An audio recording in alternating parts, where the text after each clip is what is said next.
Hare Krishna, Hare Krishna, Krishna Krishna, Hare Hare, Hare Rama, Hare Rama, Rama Rama, Hare Hare.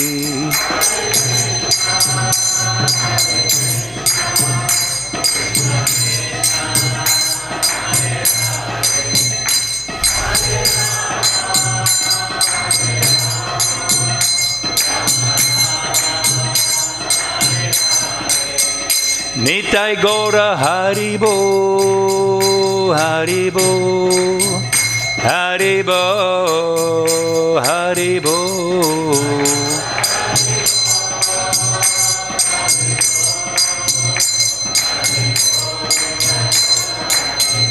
Nitai Gaura Haribo, Haribo, Haribo, Haribo.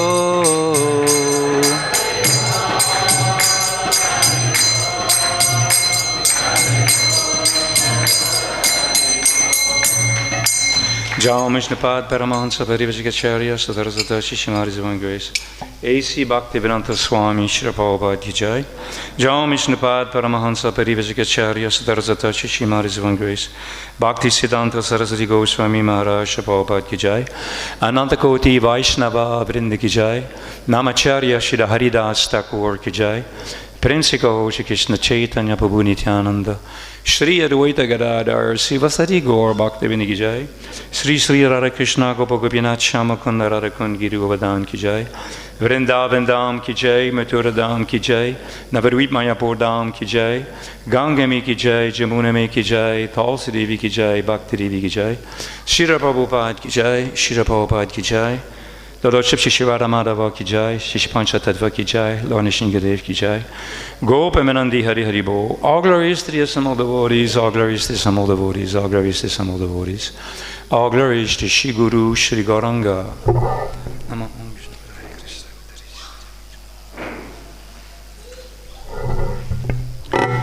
Om Namo Bhagavate Vasudevaya.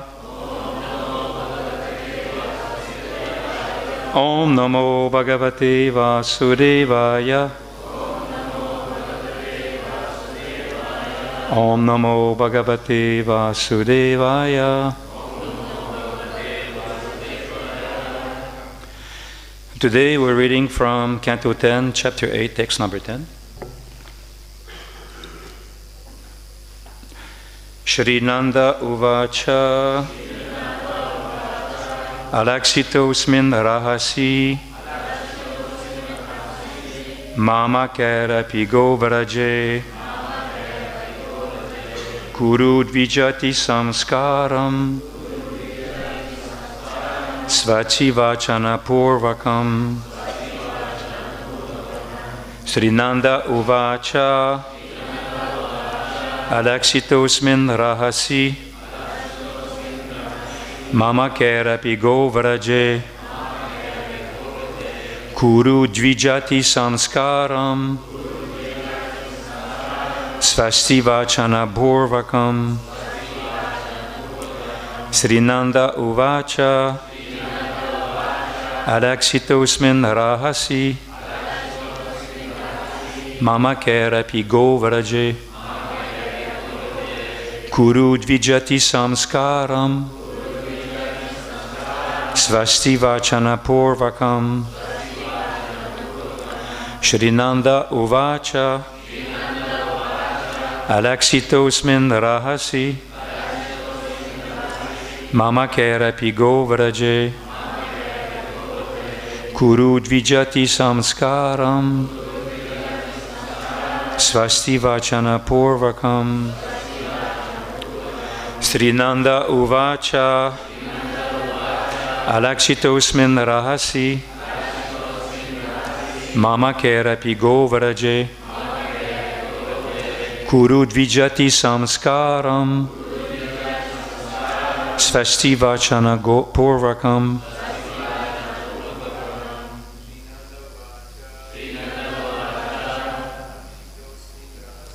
Alaksitosmin Rahasi Mama kerapi govaraje.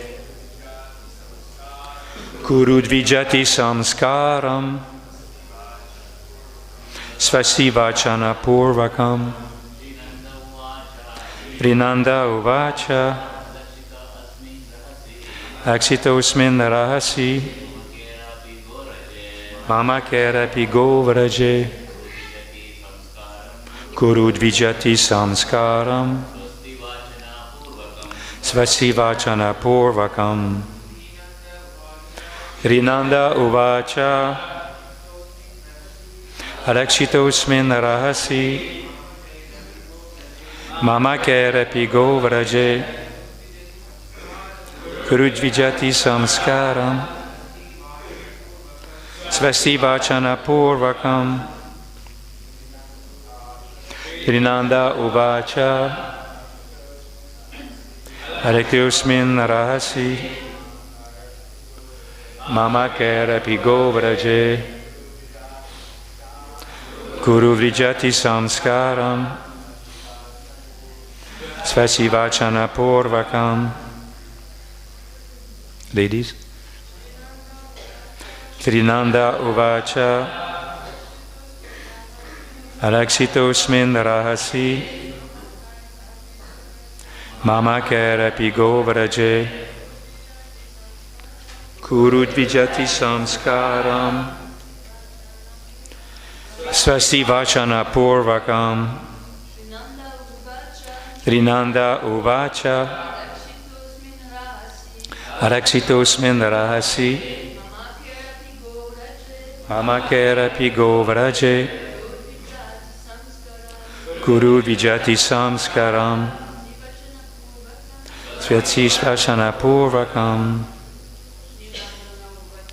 Trinanda uvacha. Aksitosmin rahasi. Mama kerapi govaraje. Kurudvijati samskaram. Svasti vachana purvakam. Srinanda uvacha. Nanda Maharaj said to Gargamuni, Alakshita, without Kamsa's knowledge, Asmin, in this cowshed, Rahasi, in a very solitary place, Mamakar, even by my relatives, Api, a still more secluded place, Govraje, in the cowshed, Kuru, just execute, Dvijati samskaram, the purificatory process of second birth. Samskarat bhavet dvija. Svasti vachana purvakam, by chanting the Vedic hymns to perform the purificatory process. Translation and purport by Srila Prabhupada. Nanda Maharaj said, my dear great sage, if you think that you're performing this process of purification will make Kamsa suspicious, then secretly chant the Vedic hymns and perform the purificatory process of second birth here in the cowshed of my house, without the knowledge of anyone else, even my relatives, for this process of purification is essential. Please repeat after me. Nanda Maharaj said, my dear great sage, if you think that you're performing this process of purification will make Kamsa suspicious, then secretly chant the Vedic hymns and perform the purifying process of second birth here in the cowshed of my house, without the knowledge of anyone else, even my relatives, for this process of purification is essential. Purport by Srila Prabhupada. Nanda Maharaj did not like the idea of avoiding the purificatory process. Despite the many obstacles, he wanted to take advantage of Gargamuni's presence and do what was needed. The purificatory process is essential, specifically for Brahmanas, Kshatriyas, and Vaishyas. Therefore, since Nanda Maharaj presented himself as a Vaishya, this process of purification was essential. Formerly, such institutional activities were compulsory. Chaturvanya Maya Srisam Guna Karma Vibhagasha. Bhagavad Gita 4.13. Without these activities of purification, the society would be considered a society of animals. To take advantage of Gargamuni's presence, Nanda Maharaj wanted to perform the Namkarana ceremonies, even secretly, without any gorgeous arrangements. Therefore, the opportunity for purification should be regarded as the essential duty of human society. In Kali Yuga, however, people have forgotten the essence. Manda Sumanda Matayu Manda Bhagya Yuparita. Bhagavatam 10.8.10. In this age, people are all bad and unfortunate, and they do not accept Vedic instructions to make their life successful. Nanda Maharaj, however, did not want to neglect anything. To keep intact a happy society, advance in spiritual knowledge, he took full advantage of Gargamuni's presence to do what was necessary. How degraded society has become within 5,000 years. Manda Sumanda Matayu Manda Bhagya. The human's life is obtained after many, many millions of births, and it is intended for purification.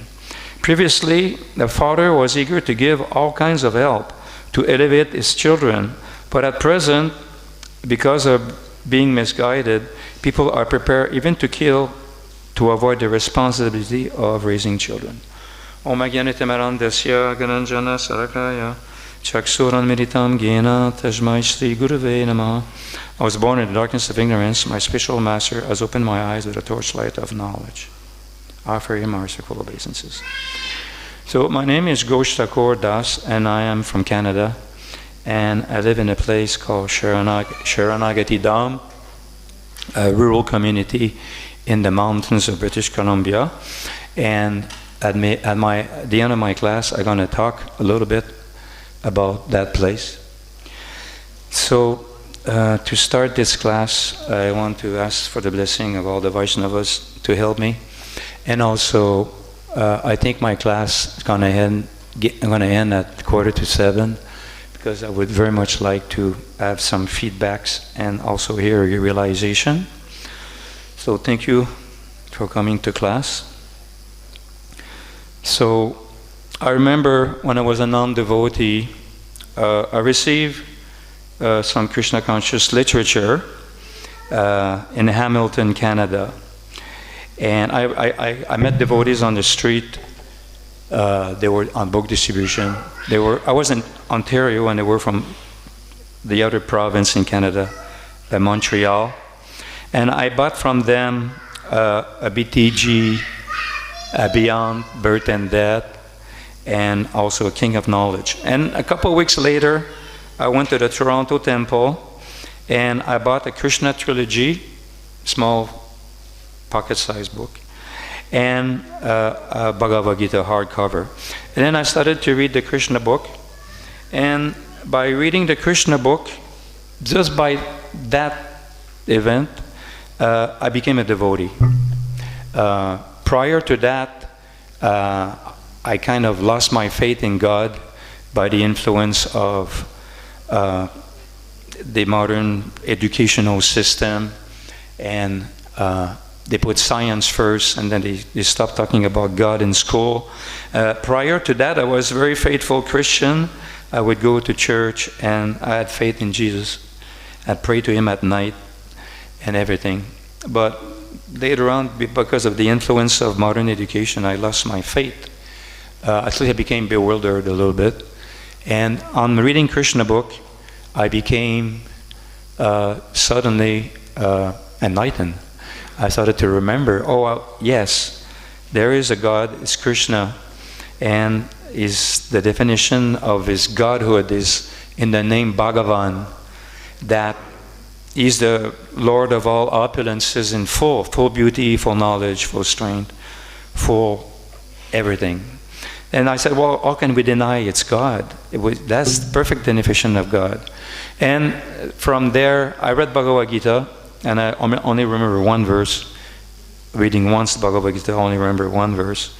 But it's an important one. Sarva Dhamman Parijaja, Mamekam Saran Mejaja. Surrender unto me, I shall protect you from all sinful reaction. Do not fear. When I read the sentence, do not fear, it really hit the target, because I was really afraid. I was really afraid of everything.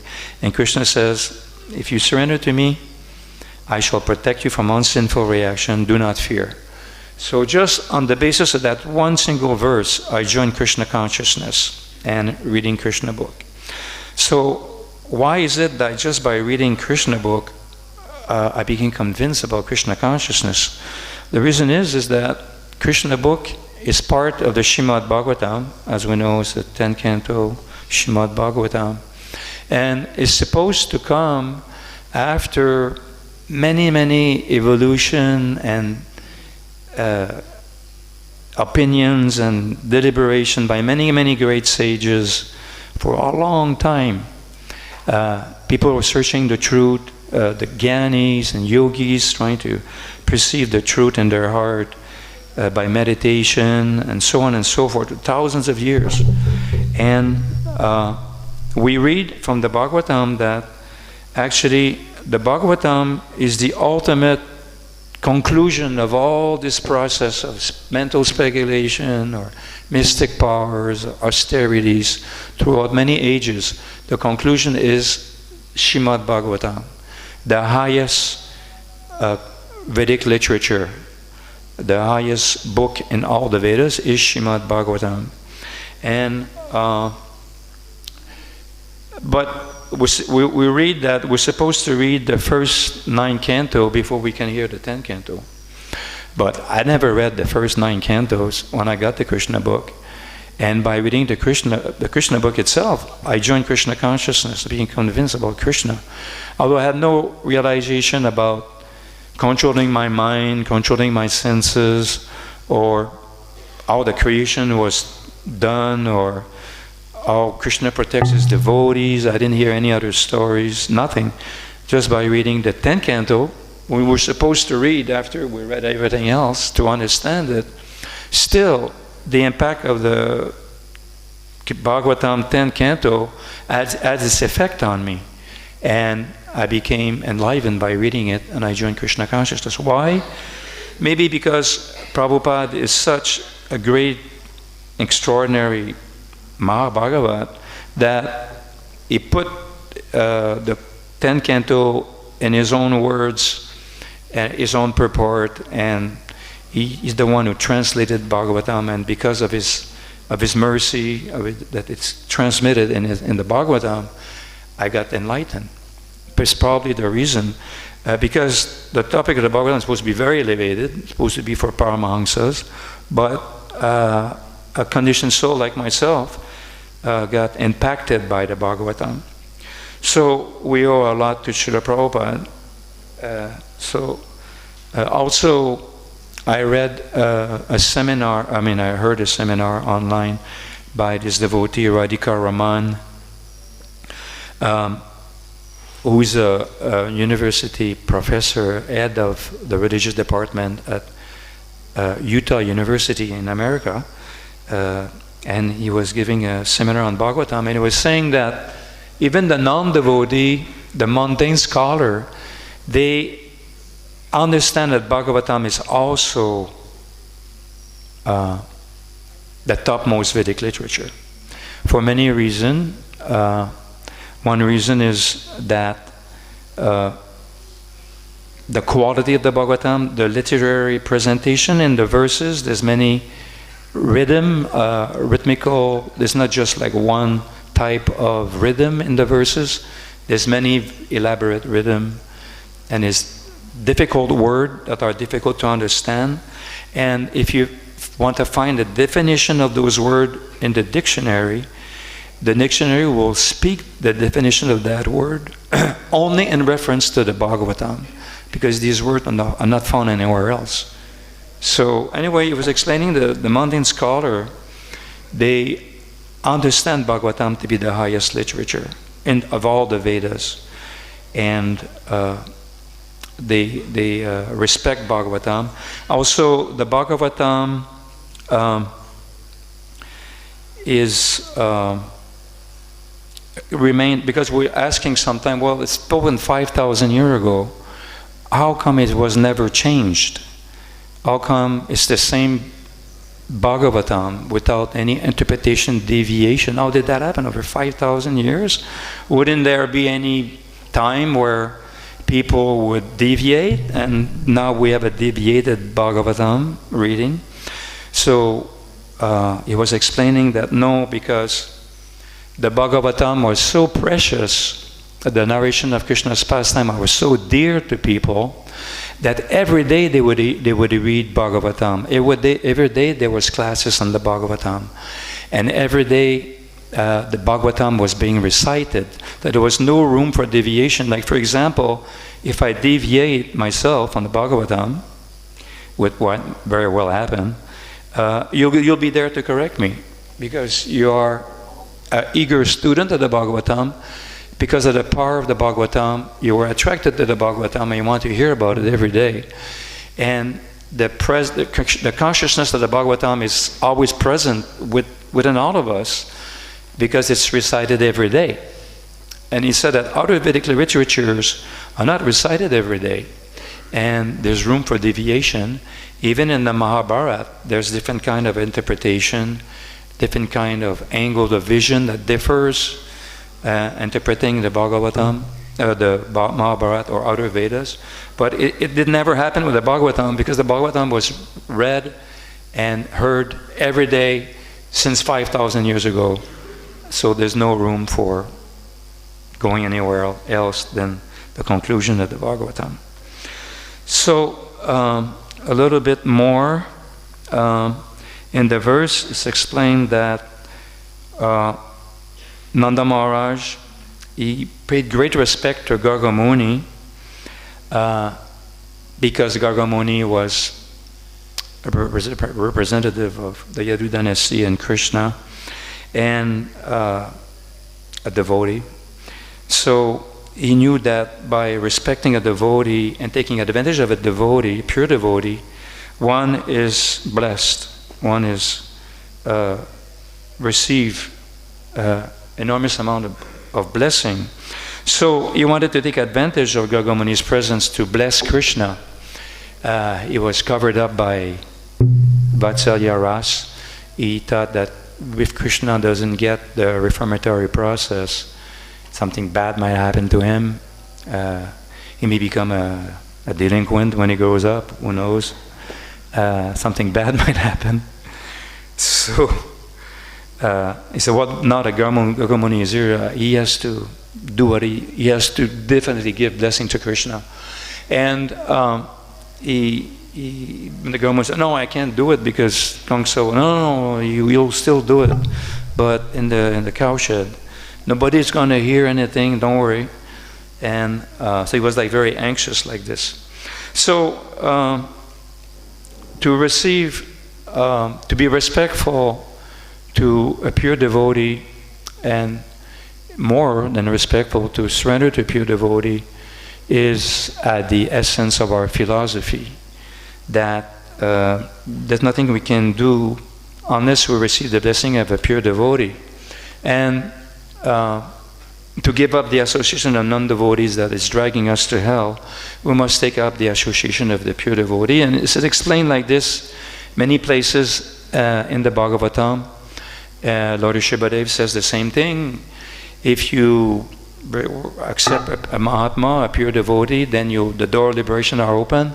And if you accept the association of non-devotees, then the door of hell are open.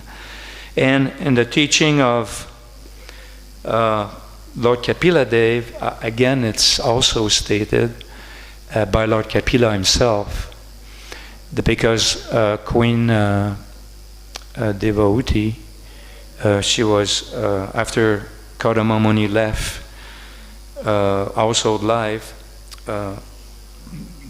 actually when Lord Kapila was born, the demigods descended on the site, and Lord Brahma was there. And Lord Brahma had a conversation with Swayambhuva Manu. He had a conversation with Kardama Muni and Devauti. And he told Devauti, can you imagine, like, Lord Brahma is talking to you? How would you like that to happen to you? Lord Brahma wants to have a conversation with you. So that happened to Devauti because of her high qualification. And Lord Brahma told Devauti that when you, so Lord Kapila Dev is Krishna himself, is the Lord, the Supreme Lord.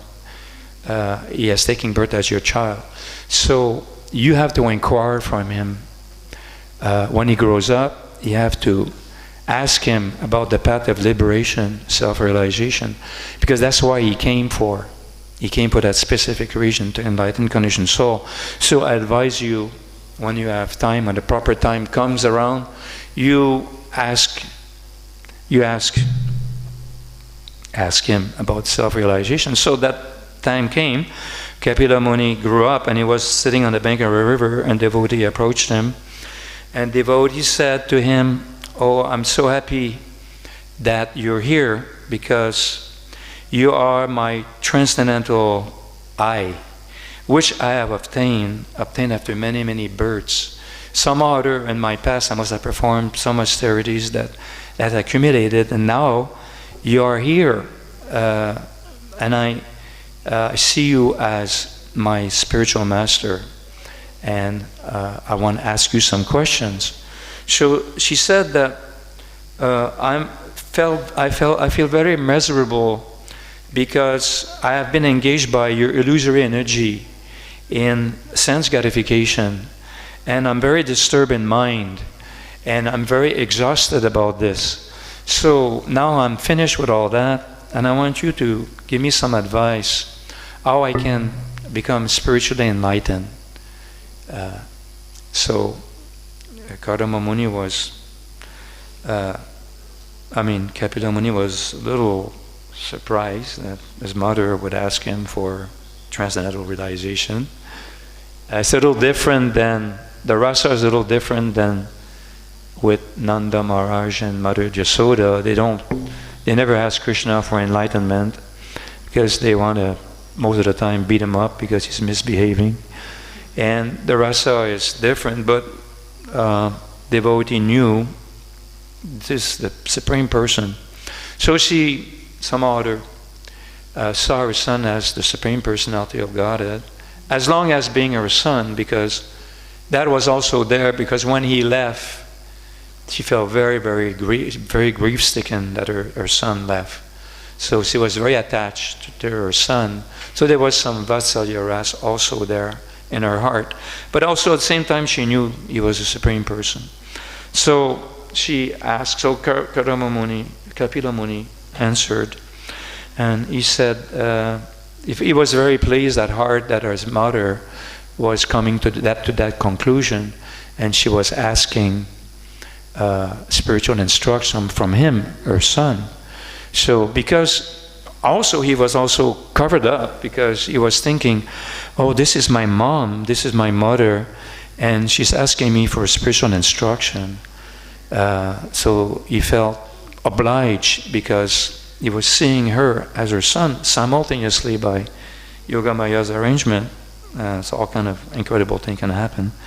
So then he answered that what you have to do is, now you're attached. You're attached to the three modes of material nature. Your consciousness is imbibed and covered up, and you're attached to the activities of the modes of material nature. Now this attachment, transfer it to a pure devotee. If you become attached to a pure devotee, then you can counteract the illusory energy. And then he started to teach different things. And Devauti, at a certain point in the discussion, she brought back again the same point. She said, well, how can a conditioned soul who's been in illusion since time immemorial, and he's totally identifying with his body and his mind, how can he come out of this Maya? He's covered up. It's impossible to come out of Maya. People are covered up. They have no clue. So Kapila said, no, it is possible to come out of Maya if you hear and you meet a pure devotee and you follow his instruction. That if you take up the path of devotional service very seriously and with great eagerness, by that enthusiasm and executing devotional service, you can come out of the illusory energy. So, but then to do that, you have to receive instruction from somebody, because if you don't have any instruction from anybody, you can't figure that one out by yourself. It's impossible. So therefore, if our path crosses the path of a pure devotee, we have to understand that we've been graced by the mercy of the Supreme Personality of Godhead. That if we've been chosen to meet a pure devotee, it's a sign that somehow or other Lord Krishna had thought about us, that he was thinking about us for whatever reason. And we have to consider ourselves to be very fortunate. So all of us here, we meet that qualification. We have actually a pure devotee as our guide, Srila Prabhupada, and we have also his disciples, spiritual masters, who are also in line with Srila Prabhupada and are helping us to understand Srila Prabhupada's instruction. So we have that qualification that we have received instruction from a pure devotee. Now it's up to us to seriously take up the path of devotional service and try to please Krishna. So now when we meet a pure devotee, like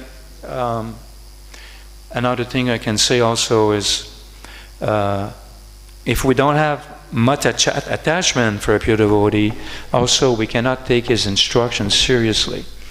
So when Srila Prabhupada came to America, when he opened up 22nd Avenue, there was some hippies came in the door and they were imbued with all sinful habits, and Srila Prabhupada was trying to help them.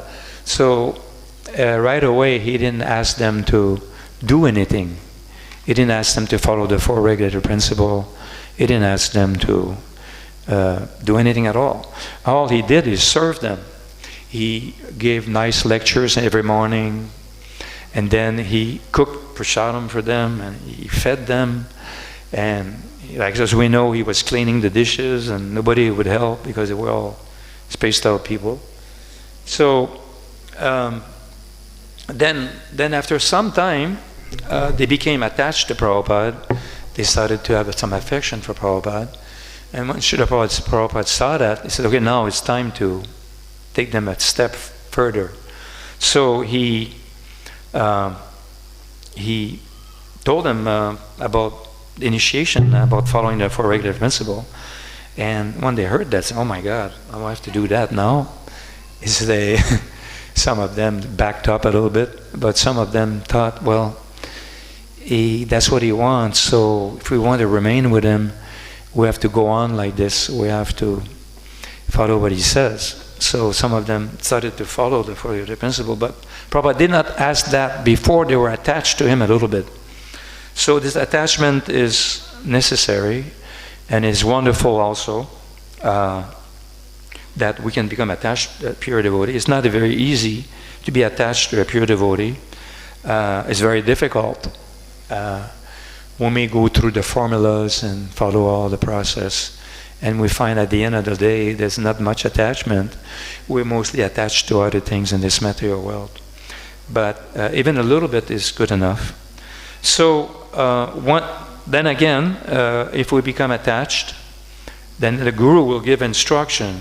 Now we're lining up with following the instruction, because it's not just theory, it's also practice and realization. So then comes the task where we have to roll up our sleeves and get into the nitty-gritty of getting purified So, so I want to give an example of how it takes place, because it has to take place in a congenial, practical way. It cannot take place in an utopian way. It cannot take place in a false way, or it has to be done in a real way. So it has to be, something has to be taken into account is our conditioning, how we can execute the Guru's instruction, taking account of our conditioning. So I'll give you an example. In the early 1980s, there was a lot of chaos in our movement after Prabhupada left the planet. There was a period of difficulty within ISKCON. I won't go into the detail why, but it was there. So in the Vancouver temple, prior to the difficulty, there was a nice Gurukul, and there was some business for the devotees to take on, to make money. And it was like cohesive association, and the devotees were happily executing their devotional service. When the chaos took place, the Gurukul closed down, and the business fell apart. And things were in a disarray. And a lot of devotees were disheartened, and so on and so forth. And but the temple had already bought a rural community called Sharanagati. It's a big property. It's like 1,700 acres. It's 8 mile long, 8 kilometer long, 2 or 3 kilometer wide. There's 2 lakes on the property, and it's very beautiful, very secluded. And the temple that bought the property, they put a down payment, but now they could not pay anymore. They couldn't pay anymore. They wanted to give it up. So, but at the same time, there was a great need for a place like that, because there was grihastas, and they had needs. They needed a place to live. They needed a school. They needed they had so many needs, and there was nothing to meet them. There was nothing there to meet their needs. So they had to roll up their sleeve, and they decided to take on the property. They started to make the payments. So for a few years, they were making some payments to keep the project going, and then they were collecting money, selling paintings, and selling paraphernalia. And then finally, they were able to keep the property, and a few of them, they moved there, and they built their house, and then more moved. The first one who moved there were in 1982, 1983, and I moved there in 1992 when there's already some people there. So then after that, there were enough people to make a school. Then they made the temple, and now it's a thriving community which can fulfill the need of the people. So basically, Srila Prabhupada wanted us to create a rural community where certain needs that may not be met in an ISKCON temple, because in ISKCON temple, the concentration is on Harinam, book distribution, preaching, deity worship, life membership, and not all the facility may be there for everything else. But there's a greater need also that has to be addressed, a need for grihastas and even brahmachari, for a social Krishna conscious interaction. Is very much necessary. That Krishna consciousness has to be supported with Krishna conscious social interaction. So in Sharanagati, there's a lot of that. There's a lot of support. First of all, there's some security that the property is paid for, and then you have your land, you own your land, and then if you build your house there, it's yours. Nobody's going to take it away from you. So there's a security for grihastas that nobody's going to come along and decide they don't like me, or just change their policy in the authority of the temple, and they're going to change everything and kick me out, whatever. It's free from that. Nobody can kick you out. You have your house, your land, that's there. And it's very much necessary for grihastas to have that security. And then from there, you can feel a little more peaceful to execute your spiritual life in a congenial way. And not everybody needs that. Some people don't need that. They're happy living in temples, and some are sannyasis and they're just preachers of Krishna consciousness. It's also okay. But other people are not like that. They need more. So in our community, there's social support. Everybody is responsible for their finances, so people will do that. According to the modes of nature, will find a way to make money and live there. And there is a lot of freedom for the children there. Like I have 5 children and a lot of grandchildren, lots, 10 grandchildren somehow or other, and they all live there. Usually teenagers in modern society, they want to leave their parents because they were so disturbed by their parents and they want to break away and leave. But my children, they want to stay there because they're happy to be there, because their need is also fulfilled. So they all have houses there. And my son is the president of Sharanagati, chairman of the board of director of the corporation of Sharanagati. One of my other daughters and one of their son-in-law running the school, and one of my other son-in-law has a prasadam distribution program. So they all engage in devotional service, and they're all living happily thereafter, right? You accept that? No, maybe not completely, but they are working on it like we all are. So it all came about by trying to follow Prabhupada's instruction. Prabhupada wanted that, and it was left up in the air, and some people pick it up out of necessities, because sometimes we know spiritual life is important, and sometimes the way the material world is set up, it's like, okay, spiritual life is important, but life itself is important also. And unless you take care of your material needs, it's not going to work. So it's both material and spiritual needs. So I didn't know I was talking so much, already 10 to 9. So sorry if I have a big mouth. I'll stop here and give some time for feedback and questions about anything we said. I hope I didn't stop too abruptly. You have no question to ask, but you can think about something.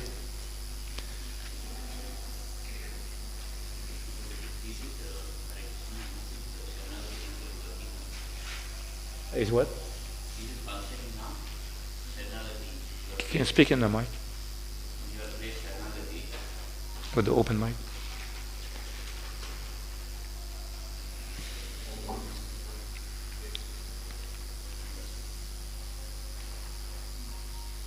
Okay.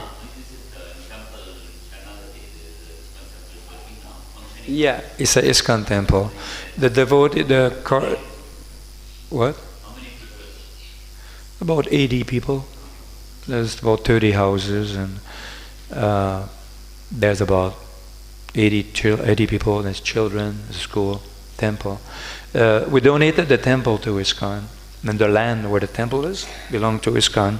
So ISKCON can manage the temple. And very wild place, a lot of wild animals there, like bears and coyotes and deers. And we have our own animals, like horses and cows. And there's also mountain lions there sometimes. We don't see them very often, but you have to watch for them.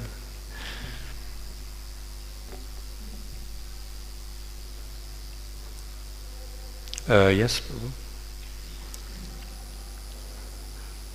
I don't think the mic's working.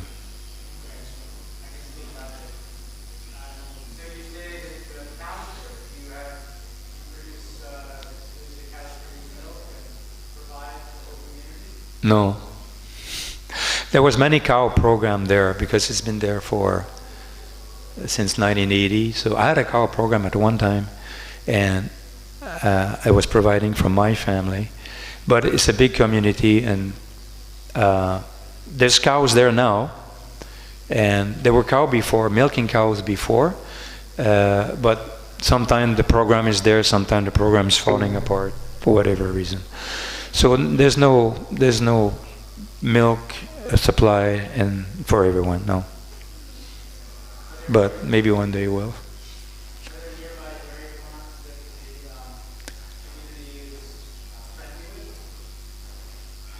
Well, we bought a cow from a dairy farm. We went to a dairy farm to buy a cow, and what happened there was, because they kill the cows when they're not good enough, so they were going to kill one cow because the cow was lame, like a leg was wobbling, so they sold it to us on a reduced price. So we bought that cow, and her name was Tungi, and she was giving a lot of milk. But they're karmis, we didn't go there to preach to them, anything like that. We just bought a cow from them.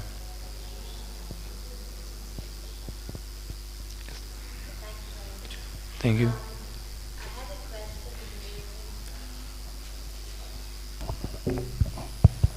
Hare Krishna. I had a question relating to your comment on associating with the pure devotee. And my question relates to how, at least with me personally, it happens that although I do associate with the spiritual master and even sometimes engaged in directly serving him, I feel that the process of purification in my heart is rather slow. Whereas I always imagine that when you associate with the pure devotee, the purification, they are so powerful and they have such beautiful spiritual traits. But then the purification in our hearts is so slow, and it's, at least in mine. So I wonder why. Yeah, it's okay, because we've been in the material world for so long, we can expect it's going to take a while. Also, it is slow because it's the real process. So we have to tackle all our impurities one after the other, and because it's like a root canal job, it's not always easy, but we have to understand that we are on the way up. We're like my wife one time, she was in the airplane and go take on the airplane ramp, and then she fell asleep, and then she woke up and she didn't realize the plane was in the air, and then she said, "When is the plane leaving? When is the plane leaving?" And the plane already left. But she didn't notice it. So Krishna consciousness is a little bit like that. You may not notice your advancement, but your advancement will be noticed by other people. Well, sometimes we feel despondent about our advancement, but it's a good sign that we feel like that, because it means we're alert, and it means we're Krishna conscious. Like one time a devotee told me, "Hey Ghosh Thakur, you know what? I chanted 16 rounds. I had a big realization. I never thought of Krishna once during that 16 rounds. I never thought about Krishna even once." But I said, "Well, you're thinking about Krishna now." So even when we're not thinking about Krishna, even when we think we're not thinking about Krishna, still we are thinking about Krishna. So one of the items is we have to be patient and confident. We have to be confident of success.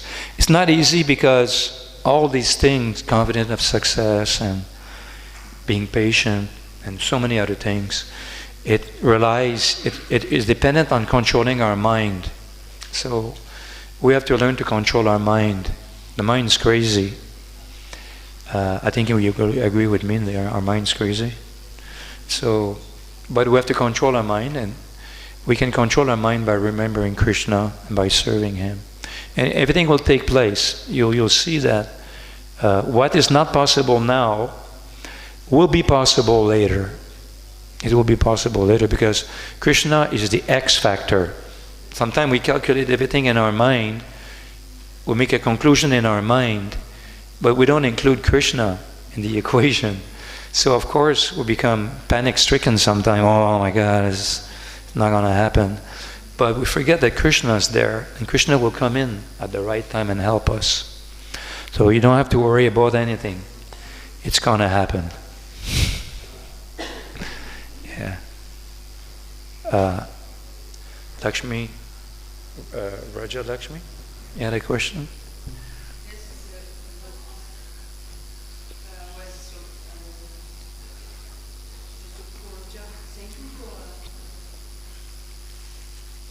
It's okay. I don't think it works this morning.